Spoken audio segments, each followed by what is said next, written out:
colonialism. Also, we have discussed about in previous class about the scope of the international relations and also the importance of international study of the international relations. So today we are going to discuss about the international system and also new sovereign state system and also state and non-state actors, which are mentioned in our syllabus. In the first and second semester, you have already studied the concept of state and nation state, sovereignty and systems theory. Here in international relations, as we discussed in yesterday's class about both world wars, World War I and World War II. After these two world wars, the entire international politics has been changed and the state system has been moved into two big powers, which is one is USA and another one is USSR. Later, after 20-30 years, which means in 1970s, the direct war has been moved into indirect war. That's what we called it as Cold War. From 1970s to 1992, after the demolition of USSR, the Cold War has been ended. Later that, many states in the world has been became as an independent nations. That's what we are calling as sovereign states. So every nation has its own sovereignty, which means no one cannot enter into the internal affairs of another state. If we take an example of India, we should not enter into the other states like Pakistan or Bangladesh or China, any other countries. We should not enter into their internal affairs or internal politics or internal administration system. If we discuss about the new sovereign states around, according to the UNO membership, there are around 194 sovereign states are there. So that's what we called as the world community, which means all the members who are participated and who are the official members of the United Nations organizations. The organization has been became with sovereign states, now called as the state system. According to the Palmer and Perkins, what is variously described as Western state system, the nation state system or sovereign state system, as it is the pattern of political life in which people are separately organized into sovereign states that must manage to get along together. Here, the sovereignty, which means the highest or superior power of the state. The sovereignty and a definite territory are two of the essential attributes of the state. So, of course, there should be always be, according to the Garner says about a community of persons having an organized government. Each state acquires coercive power to ensure compliance. So here the state system has evolved during the last 3.5 centuries. It is the dominant pattern today, and also in international relations. In fact, there are the relations and also interactions between the states who constitute the state system. So that's what we discussed in previous class. The international relations means the relationship between the with other states. The state is central to the study of international relations and likely to remain so into the foreseeable future. So every state has its own foreign policy and own electoral system, and also they are having their own constitutions. So the state policy is the most common object of analysis of their state system.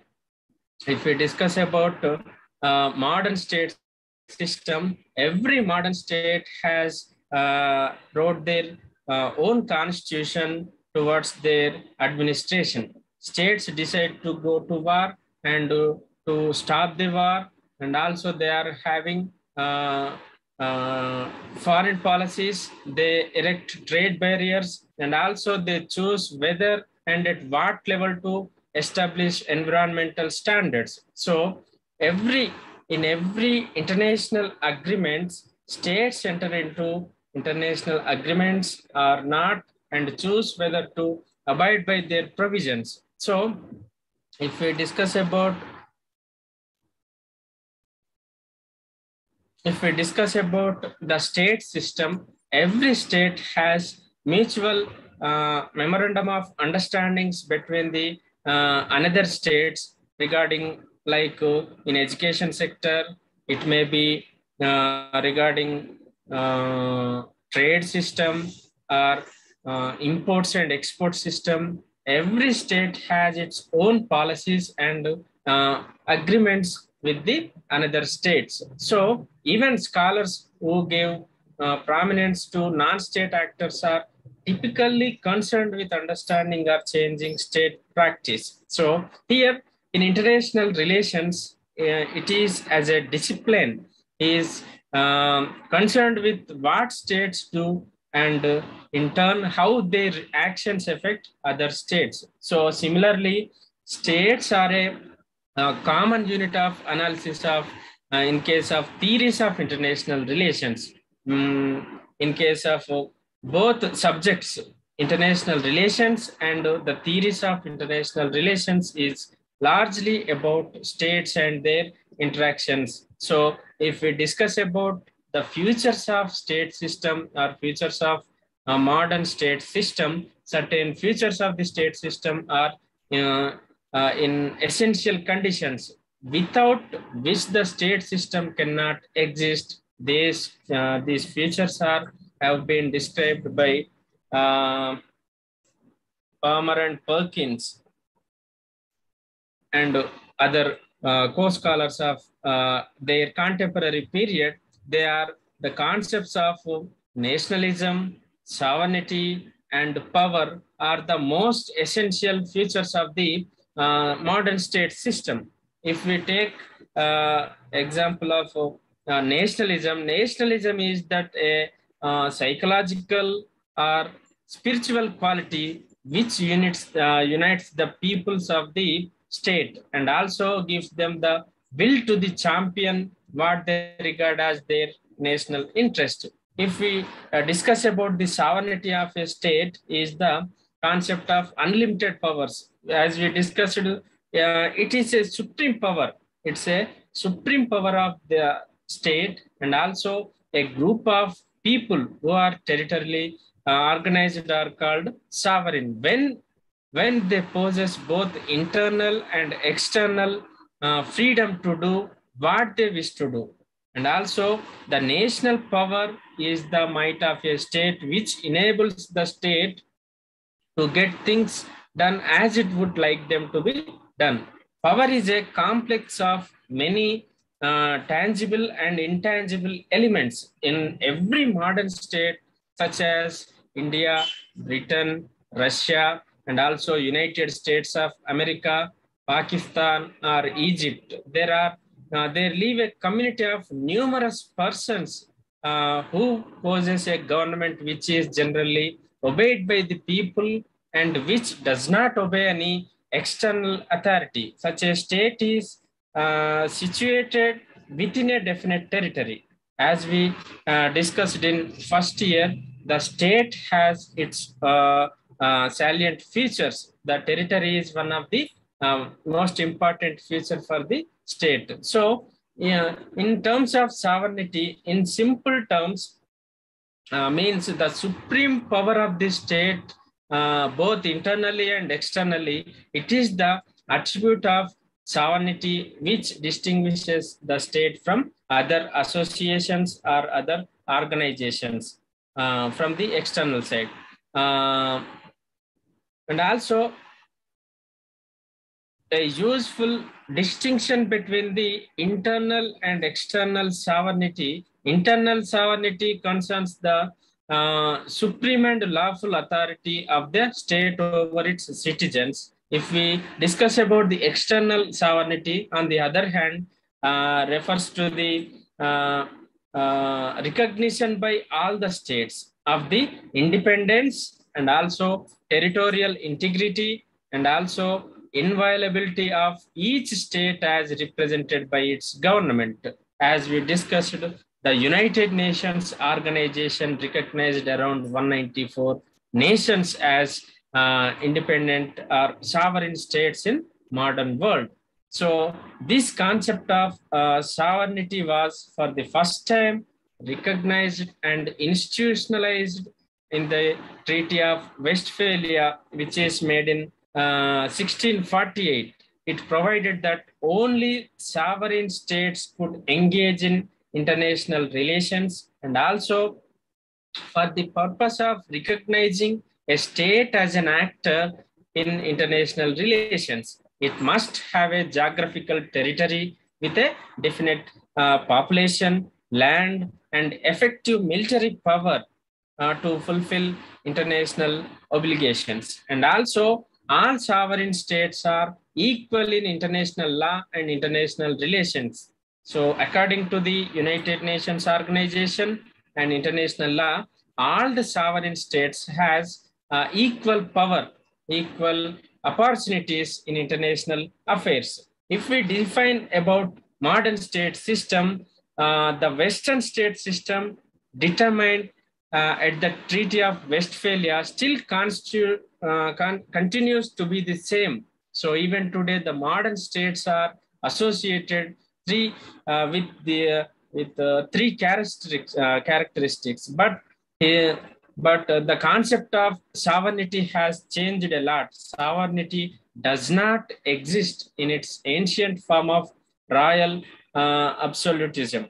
So scientific and technological advancement has completely changed the impermeability of territoriality of the modern states. So after the Second World War, which has happened between 1939 to 1945, after the Second World War, many states made alliances with powerful states like supranational institutions, like many military organizations, which named as NATO, North Atlantic Treaty Organization, and CETO and CENTO, and also there is a Warsaw Pact.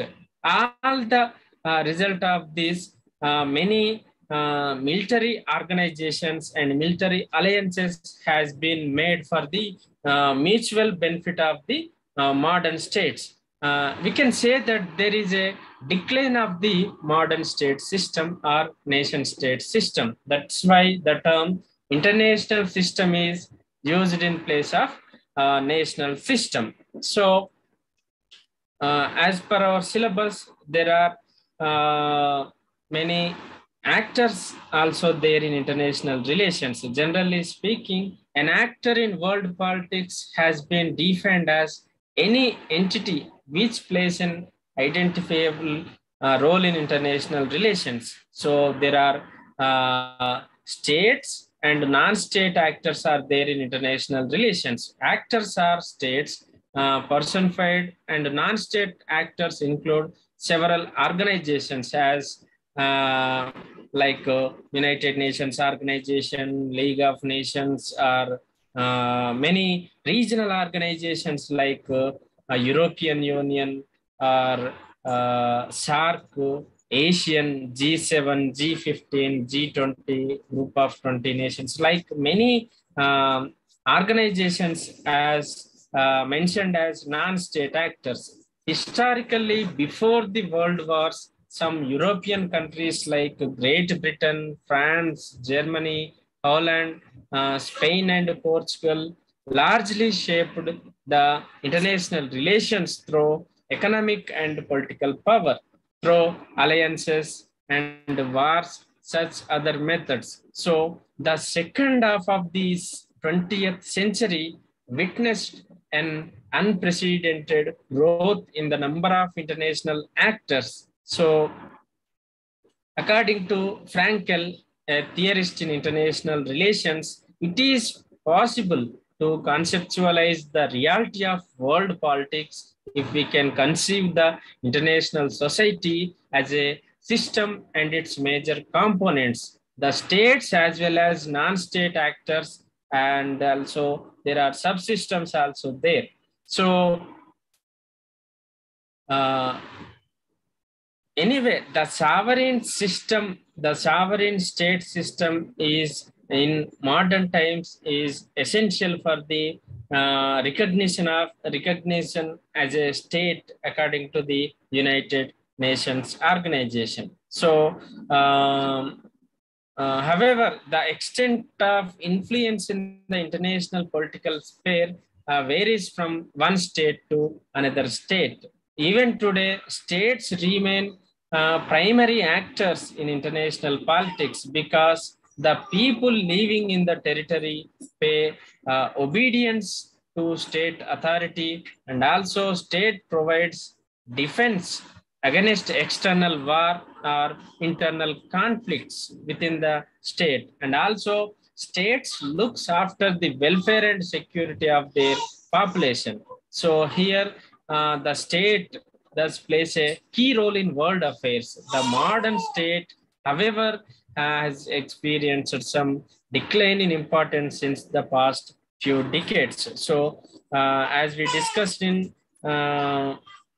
second year paper, Indian government and politics, if we take an example of president of India or prime minister of India, they will uh, they will represent our supreme authority with other states, and our sovereignty and our supreme power with the other states.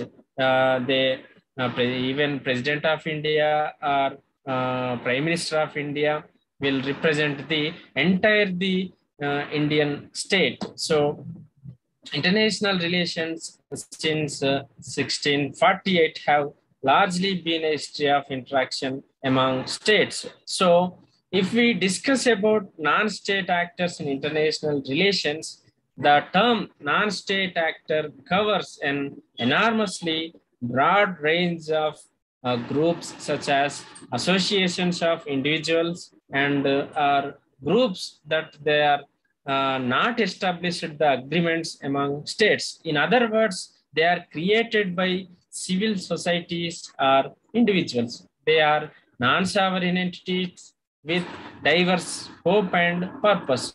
As we discussed, many organizations and many institutions are called it as non-state actors. So here, these non-state actors exercise significant economic, political, and social influence at national and, in some cases, at international level. So, or even change world events. And even though they are not controlled by any state, they often manipulate multilateral decisions, and in some extreme cases can even supersede the state's policies and programs.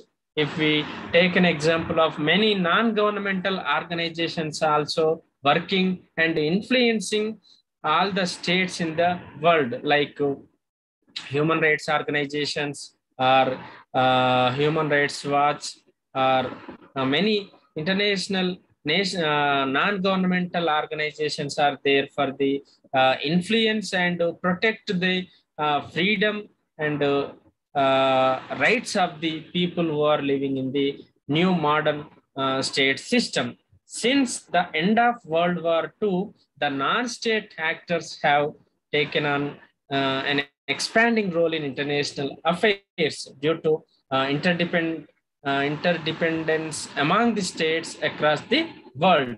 So, if we discuss about examples of non-state actors, there are many international organizations are there, like United Nations organization and League of Arab States and Amnesty International, It's an non-governmental organization, and Wildlife Fund are prominent example for these international organizations created agreement among sovereign states. There are national liberation organizations also there, which also influence the course of international events such as African Union, the Association of Southeast Asian Nations, which we call it as ASEAN, and SAARC, South Asian Association of Regional Cooperation, and European Union are some example of regional organizations. There are many multinational corporations also there, such as Microsoft, IBM, or Google, and individuals such as Bill Gates. Besides these, there exist non-state actors that cross national boundaries, such as international media, and also there are many criminal organizations, ethnic groups, local governments, terrorist groups, and individuals also there. Scholars of international relations, however, disagree over how to classify non-state actors in world politics. Some definitions include international governmental organizations, prominently the United Nations, and international non-governmental organizations involving multinational corporations like MNCs, trade unions, community organizations, religious institutions, ethnic groupings, universities, and even terrorists. Some non-state actors, such as the Roman Catholic Church, have been around a long time, while others, including most international government organizations and international non-government organizations, have existed only since the Second World War. For sake of understanding, non-state actors may be categorized as international or intergovernmental organizations, and international non-governmental organizations, and multinational corporations. So, according to Joseph Frankel, mentions three categories of non-state actors, such as one is interstate governmental organization, and interstate non-governmental organizations, and intranational actors. So, according to him, there are he mentioned non-state actors into three categories. If we discuss about international organizations or inter governmental organizations like United Nations and World Health Organization are prominent example for these international organizations. These international governmental organizations are also formed when states come together in some common interest. For example, World Trade Organization was formed to for resolving trade-related disputes at the international level. In these organizations, the states' representatives gather to discuss issues that are the mutual interest to the member states. The cooperation among states is increasing with more people and more states entering into the world.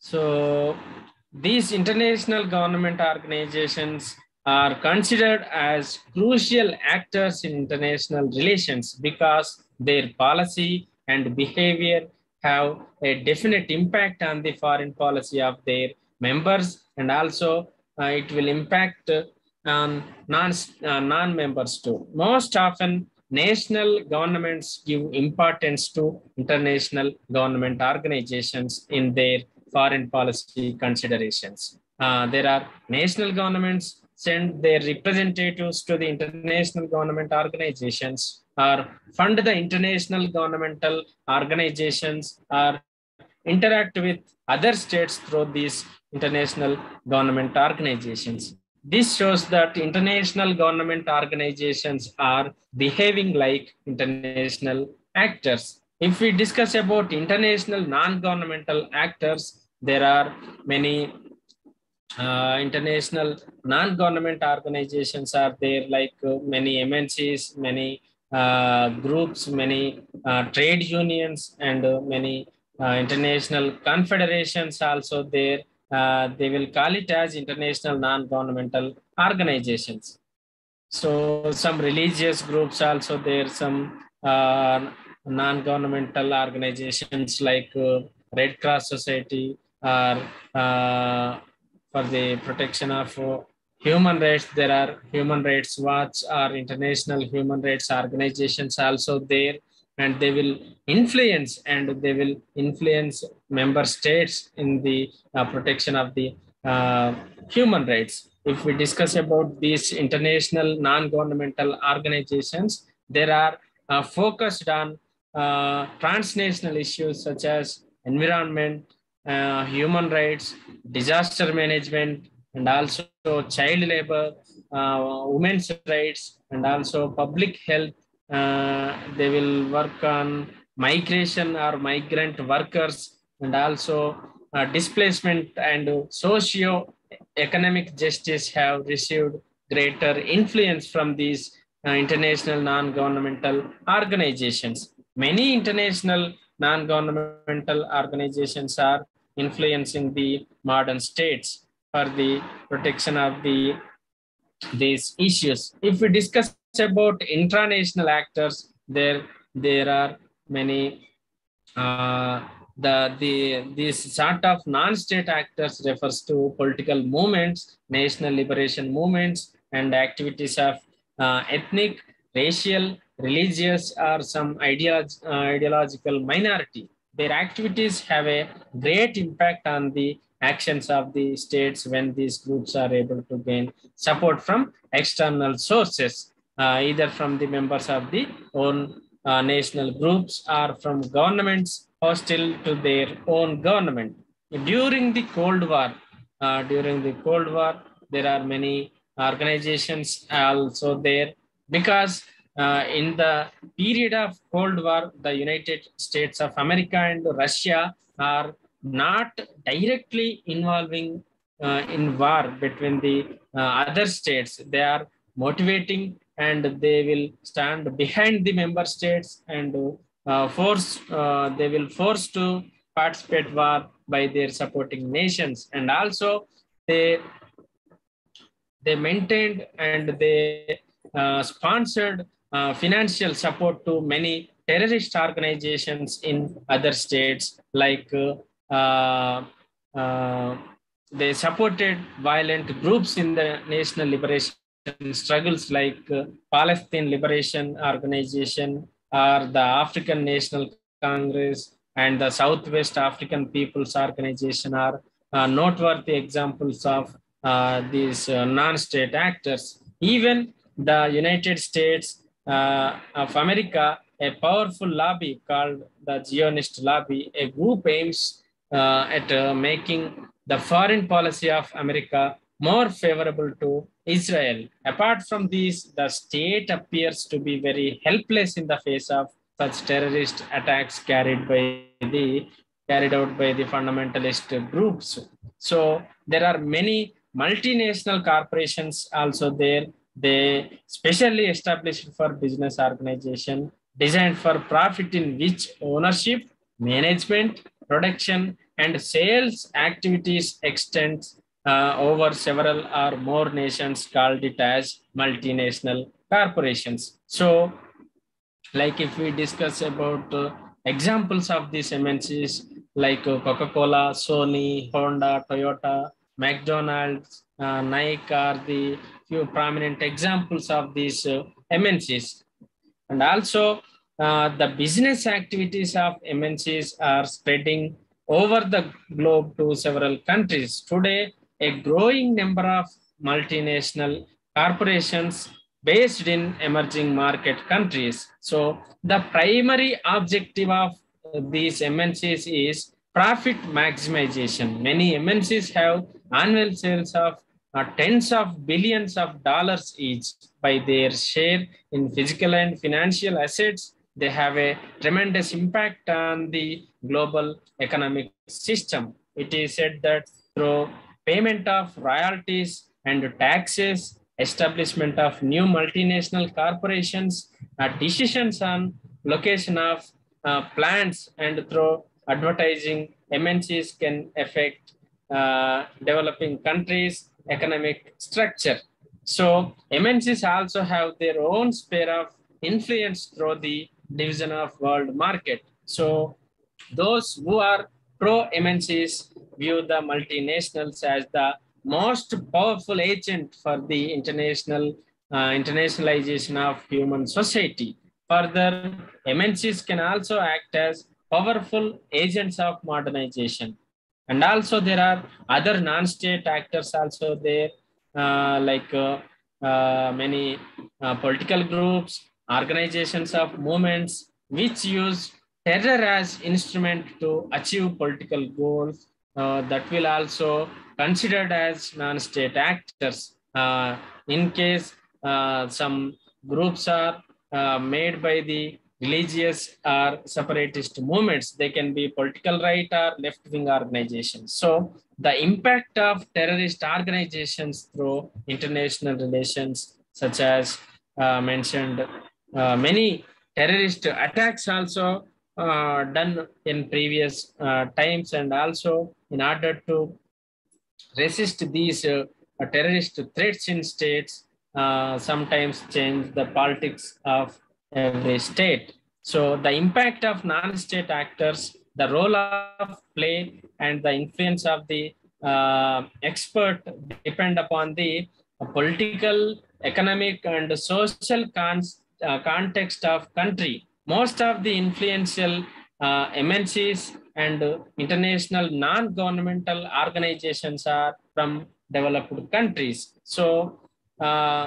these non-state actors are increasing day by day for setting international agendas, and they will serve as instrument of government's foreign policies, and also they will act in lobbyism activities and promote economic interdependence, and also many attitudinal changes has been made by non-state actors, like global media outlets publicize and raise citizen consciousness regarding certain global and regional problems. So this is the uh, topic of new model state or sovereign state system. So now we are going to discuss about the topic, the concept of colonialism. Colonialism is not a new entrant, but it has a long history, because India also one of the example for colonial state for British rulers. Even though unto the end of World War II, there are many states has been under the control of some big powers like Britain or European countries. Even United States of America also one of the victim for the British emperor. So British Empire. At the time 1776, they got independence from the Britishers. We got independence from Britishers in 1947. So there is no difference, because before India, they got independence and they developed. So after 200 years of colonial rule, we got independence from the British government. So modern state system, the word colonialism refers to the process of European settlement and political management over the rest of the world, comprising Asia, America, Africa, and Australia. Colonialism is not limited to a specific region or specific space or time. It influenced all parts of the globe and all spheres of human life.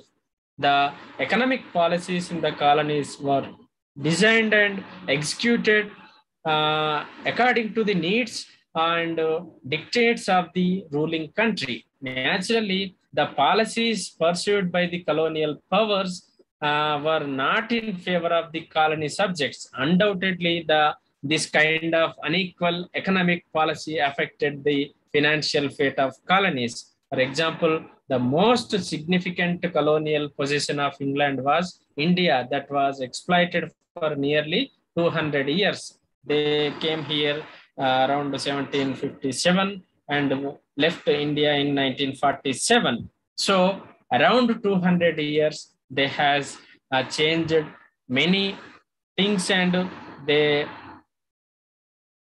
they looted India in terms of gold and diamonds, or many raw materials, many precious spices, many precious uh, things. So the the concept of colonialism is referred as a domination of people of one territory over that of another, which affected its people's lives, including social, economic, and political conditions. They also claimed the sovereignty of colonizing power over the colony. The word colony originates from Latin words colonia and colonus, means a place for agriculture, and a farmer, respectively. So, the history of colonialism is nothing but a history of cruel attacks on native people by foreigners. For getting clarity on the meaning and definition of colonialism, let us have a glance. Many definitions has been given by international theorists.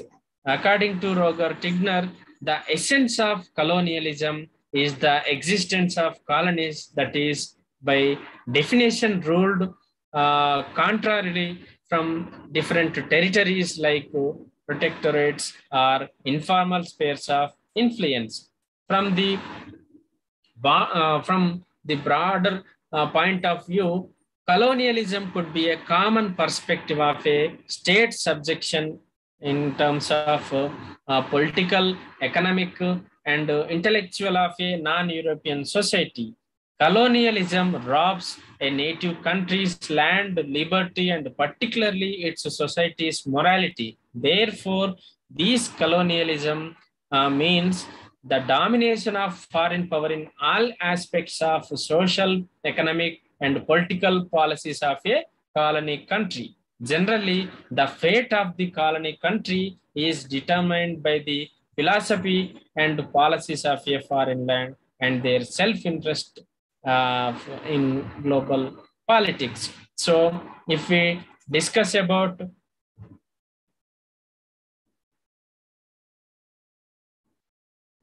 historical background and origin of the colonialism, the colonialism in practice of colonialism, which has a long history, began from the Egyptians and Greeks and Romans and Phoenicians, who built their colonies to show their strength and domination over other countries. So Phoenicia was a maritime merchandise culture which spanned across the from the time of 1550 BC to 300 BC.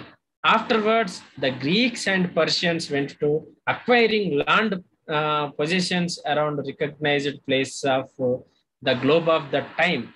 So later, the Romans are followed suit for establishing their rule over the colonies along with the Mediterranean, North Africa, and Western Asia.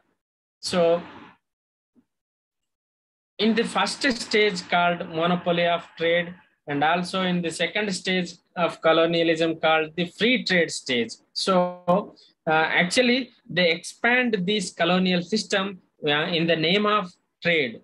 Even British East India Company also came here in the name of trade policies with India. Later they occupied and entered into the entire administration of Indian politics. So in third stage, the mid-19th century had witnessed significant changes in the attributes of the global capitalist economy. So one more feature of this stage was the empire and its glory helped the colonial masters to deflect political dissent at home and impact a commonality of interests between conflicting social ranks. So the If we discuss about the causes and common characteristics of colonialism, is the political quarrels among the nations of Europe in the 18th and 19th centuries crossed its border and appeared at almost all parts of the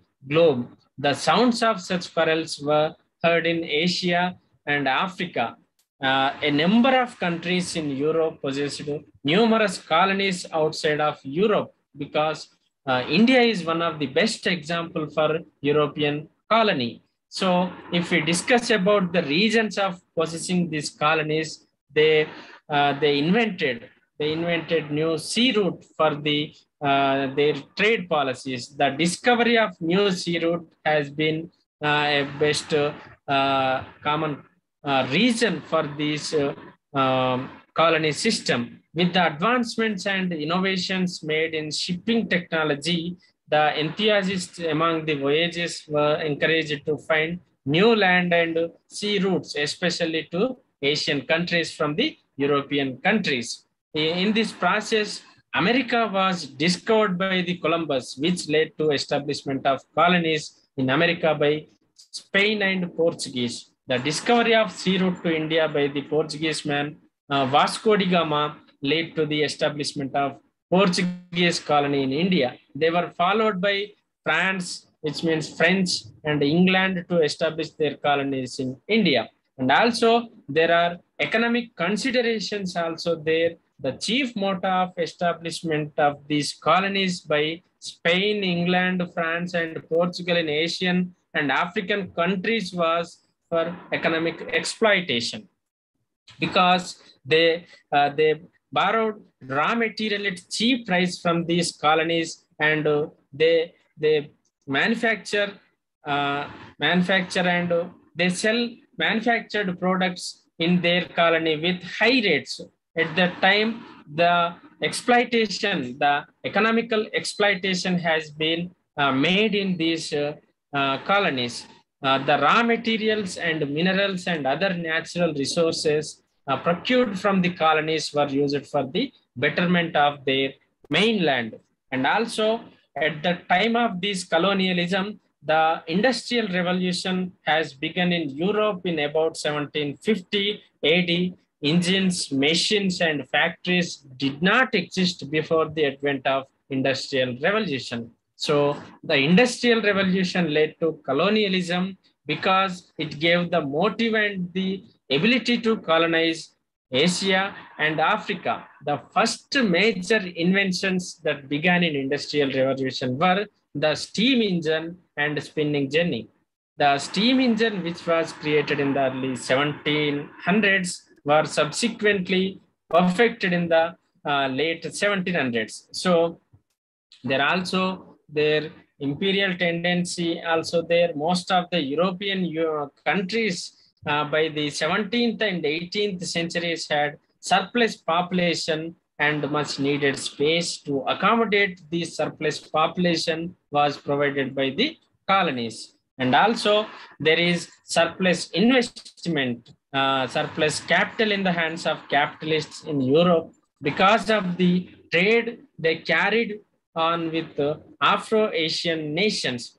All the capitalists wanted to invest their surplus capital outside their mainland. This was also one of the factors that contributed to this establishment of colonialism. And also to educate the backward countries, people like many underdeveloped countries has been impacted by this system of colonialism. Colonies also treated as the pride of the country. Most of the European countries felt that colonies were symbols of strength and richness, and as a result of the more one possessed, the better.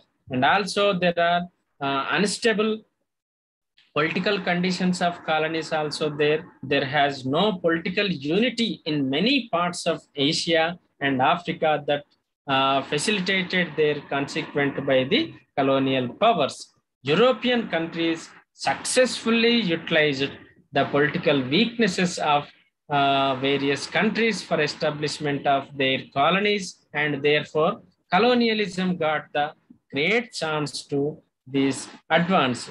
If we discuss about colonialism and imperialism and colonialism in different countries, if we take an example of India, the voyager Vasco da Gama in 1498 discovered sea route to India, which laid the foundation of Europeans to establish their colonies in India. The first people who established their colonies in India were Portuguese.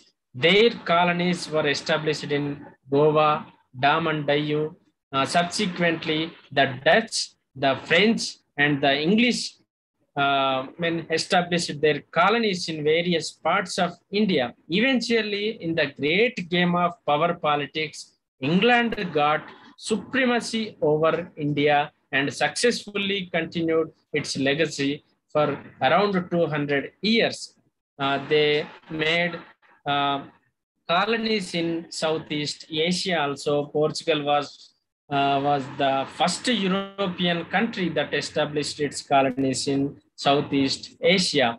Malacca was their first colony in this region, but the advent of Dutch who defeated by with the Portuguese in 1640 led to the establishment of Dutch colonies in Southeast Asia. Ceylon, Java, Sumatra, Borneo, and Bali were the colonies of Dutch. During the Napoleon Wars, the Dutch Empire lost to Ceylon to English. And also, they established colonies in Central Asia. The English and Russian colonies were established in various parts of Central Asia. And also, they established many colonies in African countries too, because Europeans has they established their colonies around all the globe. As the case in Asian countries, many African countries were also colonized. And also during the 16th and 17th centuries, the European expansion or exploration of the Africa continent was very limited. The European powers were satisfied to establishment of the trading posts along with the African coastal area. And also they had made many countries. If we discuss about the impact of colonialism, colonialism has impacted many developing countries. If we discuss about positive impact, the chief purpose of the colonialism was enriching the mainland. The wealth that was collected from the colonies made the colonial empires very prosperous and very rich.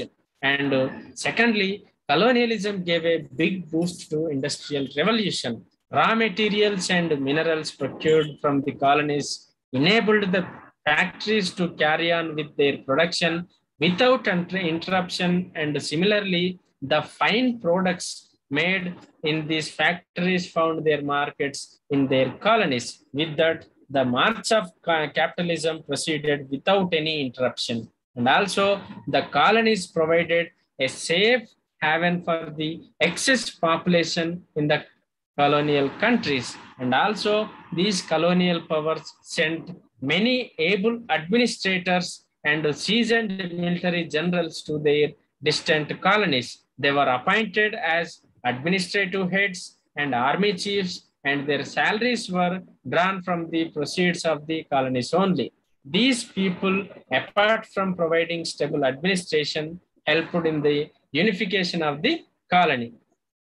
With this practice of the mainland could effectively establish its political hold over the colonies. At the same time, the colonies got benefited from the administrative acumen and experience of the leaders deputed from the mainland. The colonialism enhanced the prestige of the mainland country. Possessing more colonies were treated as a matter of prestige, and colonial power with a lot of colonies was treated to be a powerful country.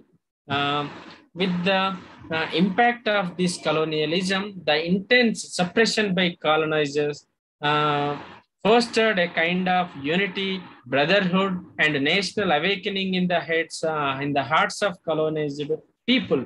They fought together to overthrow the colonial powers from their motherlands. For instance, the American War of Independence in 1776 and Indian struggle against the British stand as sterling examples for this situation.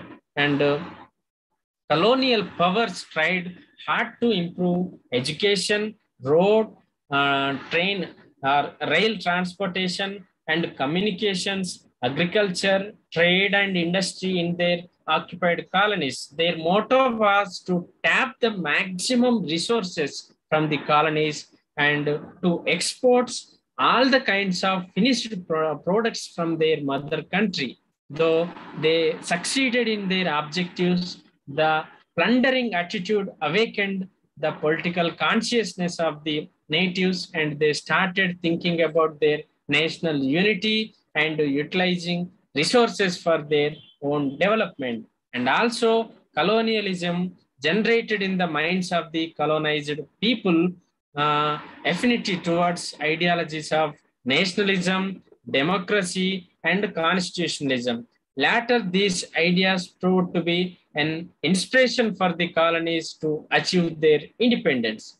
And also, during this colonialism period, the Christian missionaries helped the people of the colonies a lot in the spreading of English language and education. This created an enlightened middle class with questioned and challenged old unjust privileges, the economic abuses, intolerance, and misgovernment. The ideas of the middle class gave a new impetus to the worth of the individual. And also, but more importantly, they made it impossible for any government, even most reactionary, to disregard for long the welfare of common people in the colonies. Finally, there was widespread psychological change, people's confidence in their power to use resources, master nature, and structure their own figure that was heightened beyond anything known before. So there is also negative impact with this colonialism. The main purpose of the colonialism was exploit all kinds of resources in the colonies. Due to this, the economic health of the colonies got ruined. People suffered from famines, droughts, diseases, and impoverishment. Secondly, the colonizers were indulging the continuous wars to maintain their sovereignty over native princes. And also, colonialism encouraged slavery among its colonies. Slave trade proved to be flourishing business. The colonizers sold many people from one colony to another colony and transported them to almost all parts of the globe. For instance, at the Lisbon slave market, people were sold as goods. So these colonialism built walls and segregated people as the rulers and the ruled.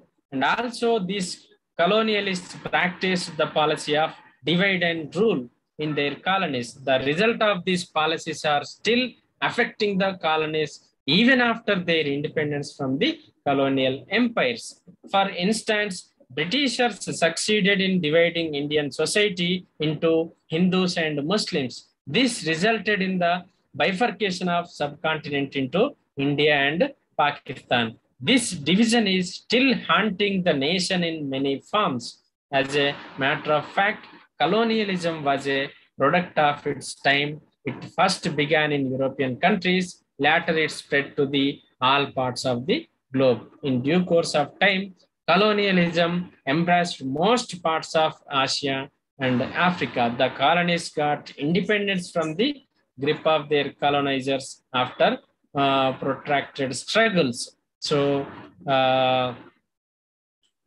colonialism had a huge influence on the social, economic, and political spheres of the colonies. It led to political subjugation, economic exploitation, and social and cultural degradation of the colonial people. The second half of the previous century has witnessed the decline and collapse of the system all over the globe. The decline of colonialism called decolonization. So this is the syllabus of this concept.